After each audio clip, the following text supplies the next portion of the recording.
Prochain combat de cette soirée dans la catégorie des bantamweight, combattant pesé à moins de 61 kg.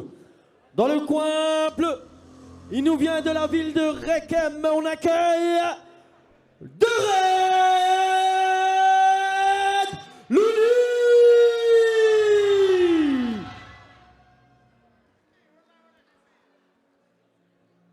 Donc voilà, un très beau combat qui vient de se terminer avec beaucoup de hype. Ouais. Et là, on se retrouve avec Dere Looney, qui vient de la Team Saya, qui habite à Rekem, qui a 20 ans, 1m70 pour 61 kg.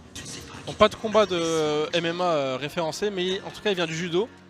Vu qu'il avait pas mal de compétitions en judo. Donc je sais pas quel est le niveau, parce que c'est toujours dur de trouver des informations comme ça sur internet. Mais en tout cas il a pas mal de compétitions en judo.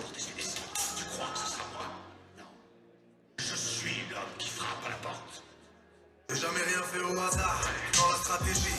Y'a des villes en Espagne que ne connaissent pas la PJ. 1000 € de Kalenji, y'a des armes dans les box. Pour tous les fils de pute qui nous laissent pas s'enrichir. J'ai fait ça pour la cause, pour les gosses, jamais pour la gloire. C'est pas parce qu'on a le puits qu'on va laisser tous les chiens boire. Là, t'as poli mec, y'a que la famille qui met. Je suis là pour tirer les coups francs, jamais les 6 mètres. On fait la une d'El Faro et du Parisien. On reprend tout le secteur comme des miliciens. Y'a pour les fils de pute que la cité tue les règles. Faudra payer 500 000 pour avoir la. Donc il y a l'air d'avoir une bonne équipe, le public est là pour lui aussi. Je sais que Team Saya c'est aux alentours de Roubaix, donc ouais, c'est du secteur. Ouais, il va venir avec pas mal de supporters derrière lui. Il affronte quelqu'un qui n'est pas d'ici justement, donc il y a peut-être moins de fans qui ont pu le suivre. Il aura peut-être l'avantage de la salle. Ouais. On fera la guerre comme Pucci. De là est plein les yeux. En vrai, y'a rien qu'à Pucci. On connaît la recette. Les pertes, méfie-toi de celui qui boit dans nos verres. Ça pourrait être celui qui donnera ton verre. Au début, j'ai vécu un rêve en enfer. La tête de ma mère qu'on a fait les choses. Le cœur se déchire. Je dors mal, je fais que de réfléchir. Comment leur faire à l'anglaise pour assouvir mes désirs, c'est le désordre. Verre à la main dans un mode espoir. J'ai des amis dans le public, j'ai des amis dans l'export. Y'a v'là les hippos, mais j'ai des rêves. Il faut une tonne de fric et là trop de monde à fédérer. Je suis toujours au cœur de la polémique. À 2000 km, c'est discret qu'on t'élimine. Si tu savais ce qu'on disait sur Watt, tous ces mecs bourrés qui parlent en boîte. Elle joue du vice pour m'attirer. Frère, j'ai passé l'âge de lui mettre.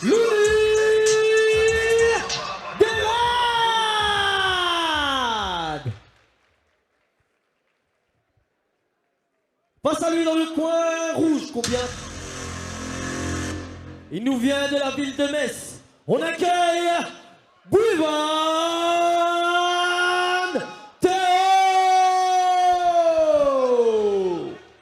Alors lui c'est le frère de Romain Buivan qui a combattu ouais. 2 combats avant. Et ben on va voir, parce que moi c'est la première fois que je le vois combattre lui. Ouais, moi aussi. Donc une victoire, une défaite, qui vient aussi de la TFS Team, forcément Metz. 1m73 pour 61 kg, 21 ans. Donc, quand on voit tous les combattants qui sortent de cette team, on peut s'attendre à un gros niveau quand même. De l'argent dans l'est, Thomas c'est le souhait. J'suis un mec de la ville, j'suis pas le prince de la ville. J'vais pas mais quand tu me croises dans l'église, on sort de là, on vous voit comme des mimes. Producteurs sans mix, on fonce sur une mise. C'est uniquement après qu'on captera les miss. Vroom vroom vroom, sors pas la vis. Là on est dans Paname, c'est nous les ruelles. Jeunes qui veulent casser des gueules, d'autres c'est illégal. Là on est dans Paname, c'est nous les ruelles. Jeunes qui veulent casser des gueules, d'autres c'est illégal. Y'a du crachage, y'a des globes, y'a des rats, y'a des queues. La zombie, beaucoup trop de pression pour le prince de Bel Air. Activer sa montre sur la cabine, histoire de changer d'avenir. On fait si jamais on tombe sur le prince de Bel Air. C'est pour les couillons, c'est qu'à des couteaux. Pas beaucoup, c'est pour les couillons, c'est qu'à des couteaux. Fraîche comme si le bol, vilain, c'est nous qu'elles veulent. Armée, véhiculée, gueule là, c'est 7 médicaments nous. Guitariste, pas violon nous. Toi fort, je me fais violenter. Get là, concentré. Baiser, je rentre pas, il reste dans la taille. Y'a un tas de miel pour moi, y'a l'abeille. Là, on est dans Paname, c'est nous les ruelles. J'en ai qui veulent. Bah, comme son frère, il y a peu d'expression faciale quand même. Hein. Ouais, les deux mêmes. Les deux mêmes robots. Les deux mêmes, ouais. Théo Bouivan.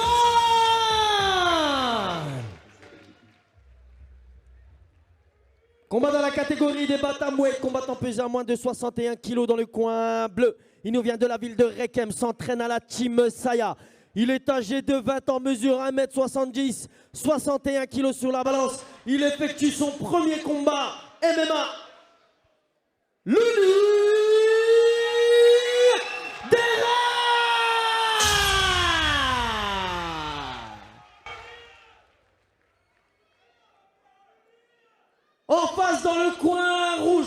combattant qui nous vient de la ville de Metz, s'entraînant à la TFS Team. Il est âgé de 21 ans, mesure 1m73, 61 kg à la balance. Il affiche un palmarès de 2 combats pour une victoire et une défaite. Wilvan Théo!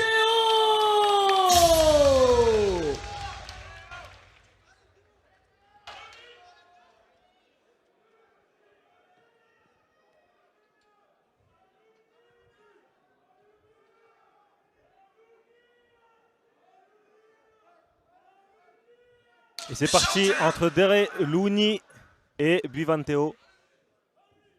On rentre dans les plus petites catégories, ça peut aller beaucoup plus vite, etc. Oh, Le gros low kick. Ouais, il se fait pourchasser. Il a réussi à bien réagir quand même. Il y a peut-être un crochetage qui peut passer là. Il a bien renversé.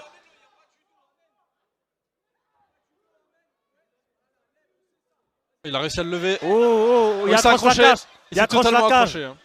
On l'a très bien vu, c'est vraiment accroché. Ça, normalement, c'est pénalité. Hein. Il raccroche la cage encore une fois.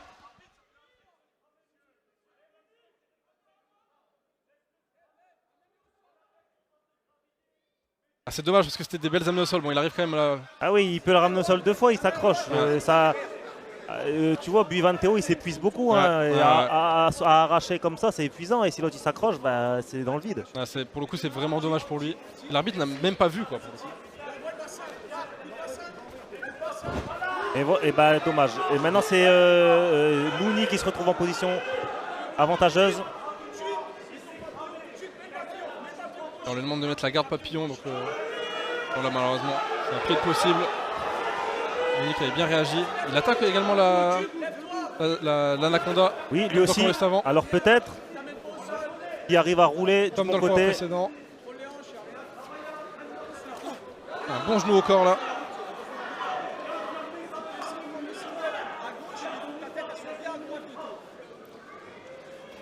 Voilà, Théo Buivant qui a les conseils de son camp, encore une fois, il est juste devant et qu'il a pu réajuster. Il est bien sorti de la soumission pour au final reprendre l'ascendant et remettre de la pression contre la cage.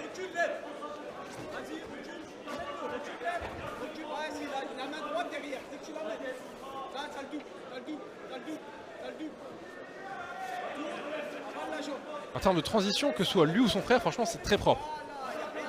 Les défenses sont belles de la part de Louni. Il a encore eu un bon genou au corps de la part de Louni, ça fait déjà le 3e dans ce premier round.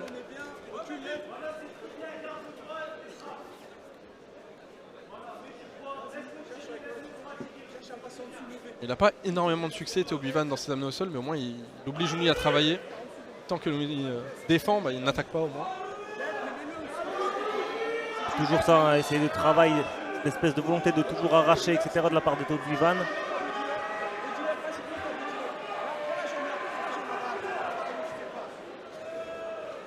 Allez, il l'a peut-être eu là.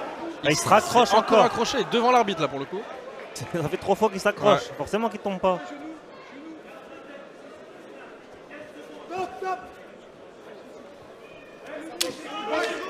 Cet arbitre là aussi il veut du sang.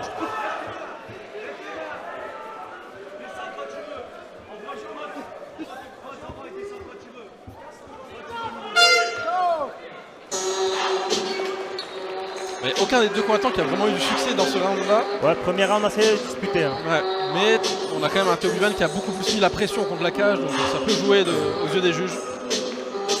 Après, je pense qu'il y aurait peut-être une physionomie différente s'il n'y avait pas d'accroche de cage. Exactement. Parce que 3 fois, il a essayé de le ramener à terre et Louni s'est accroché. Regarde, encore là, on le voit là. Tu vois, ici, il s'accroche.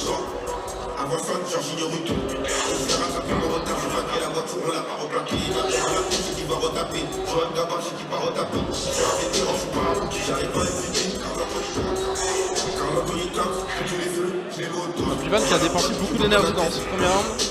À voir s'il en paye les frais là dans les 2 rounds suivants.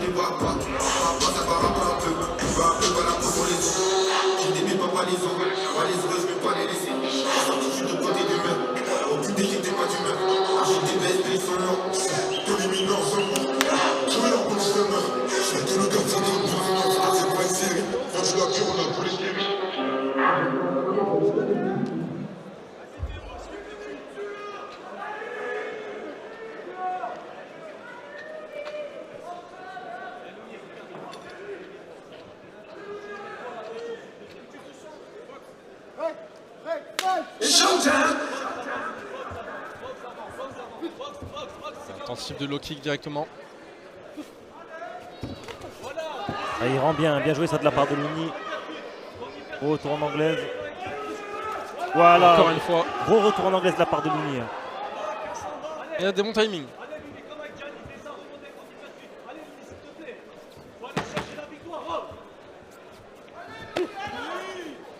Cette fois-ci, le low kick est bien passé. Ah, gros jab.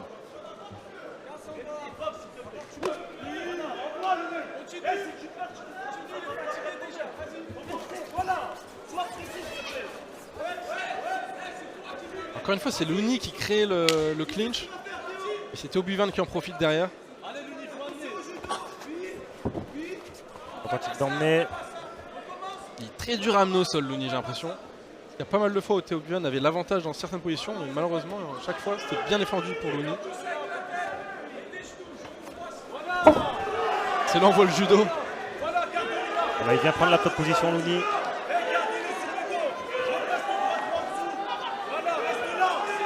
Il était à deux doigts de prendre la montée. Ouais, il peut prendre la tout montée proche. là. On a un genou de prendre la montée. Ah, il se retrouve en demi-garde.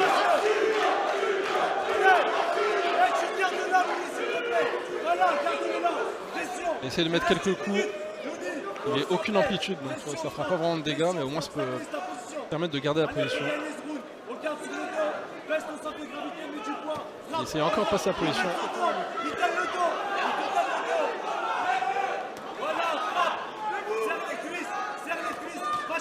Un gros grand même pound là. Ouais. Là, il y a un gros Là, il y a grand plus pound. d'amplitude, là. Il y a au moins 10 frappes qui passent dans le visage là, avant qu'il mette sa main. Ah, c'est une très très bonne séquence pour Looney. Il peut prendre le round sur ça. Hein. Ouais, clairement.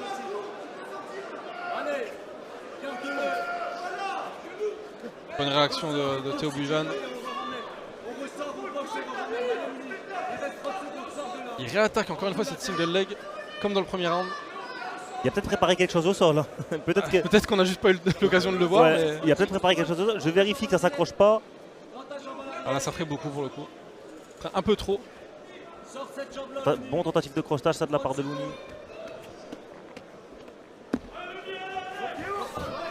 Il est vraiment très dur à emmener au sol. Il a une très très bonne défense de lutte. Bon, il y a aussi quelques accrochages.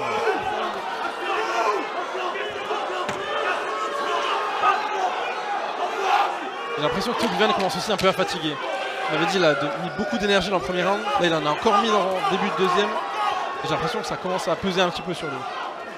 Ouais, il prend pas mal de coups. Hein. Il commence à prendre pas mal de coups. Là, le deuxième round est très clairement pour Looney. Autant le premier est très serré, autant que là, il n'y a aucun but. J'ai hâte de voir s'il y a une solution qui va être proposée du côté de Théo Buivan.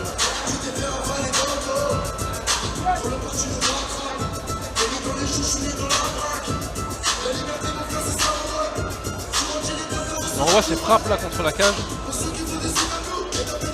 C'est pas des frappes avec énormément d'amplitude, mais elles s'accumulent au fur et à mesure. Et ça peut quand même faire quelques dégâts.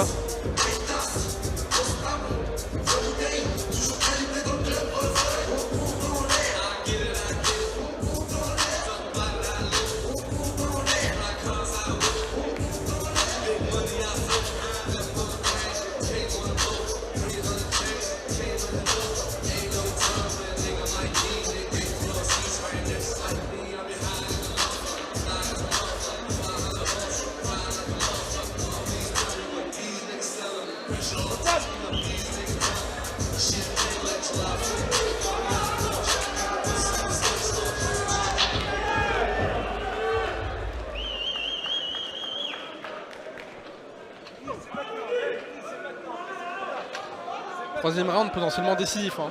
On a déjà eu plusieurs fois dans cette soirée. Potentiellement, on est sur un 1-1 actuellement. Un round partout.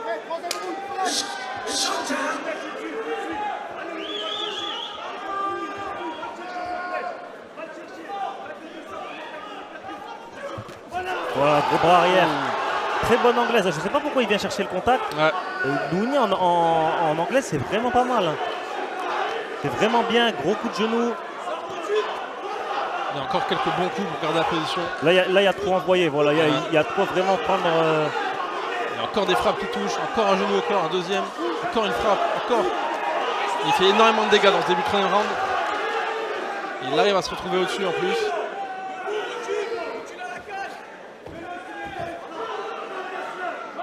Il est en train de prendre vraiment l'ascendant dans ce troisième round de Looney.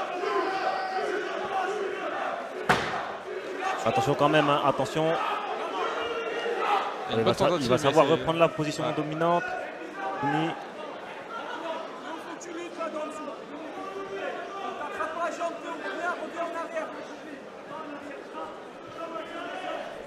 Il garde toujours cette position dominante au-dessus, Looney. Il met une bonne pression aussi avec les hanches. Et il attaque potentiellement il faut attaquer le Dark Choke, mais il s'est retiré.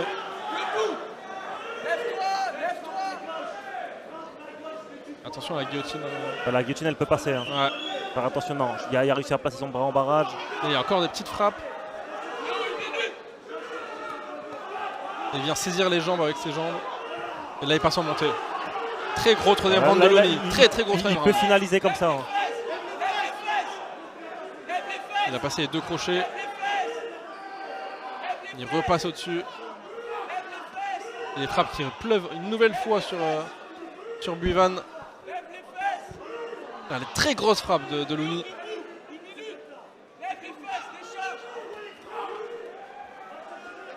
Il a 2 doigts de sortir. Attention à la clé de bras. Là il reste 50 secondes, donc il va falloir trouver une solution rapidement s'il veut prendre le combat, Théo.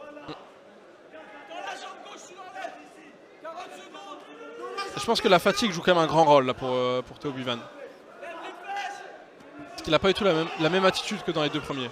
Surtout que dans le premier round. Je pense que ça va s'achever comme ça. Hein. Il reste 30 secondes. La situation elle bouge pas. Ouais.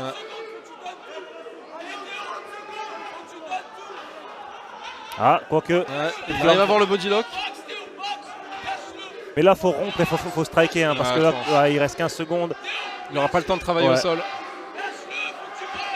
Et son coin voilà, qui lui demande. Son coin qui lui dit lâche, il faut que tu boxes.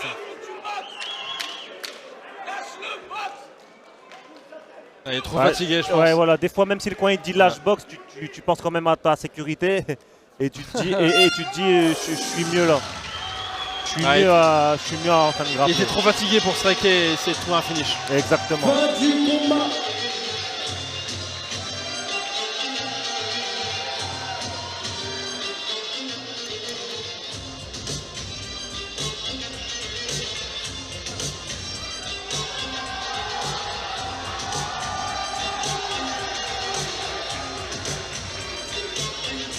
Et on voit la bonne séquence de Looney dans le premier round contre la cage. Des grosses frappes à la tête, des gros genoux au corps. Et derrière la prise de dos, la montée et la prise de dos. Et ça devrait être une victoire logique pour Looney.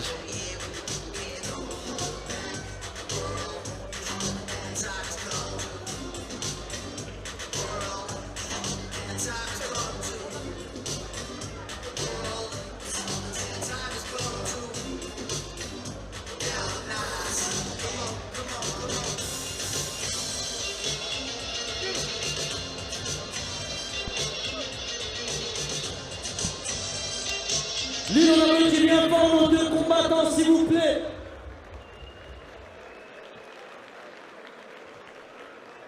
Et la décision de ce combat est donc déclarée vainqueur à l'unanimité. Le coin bleu, Looney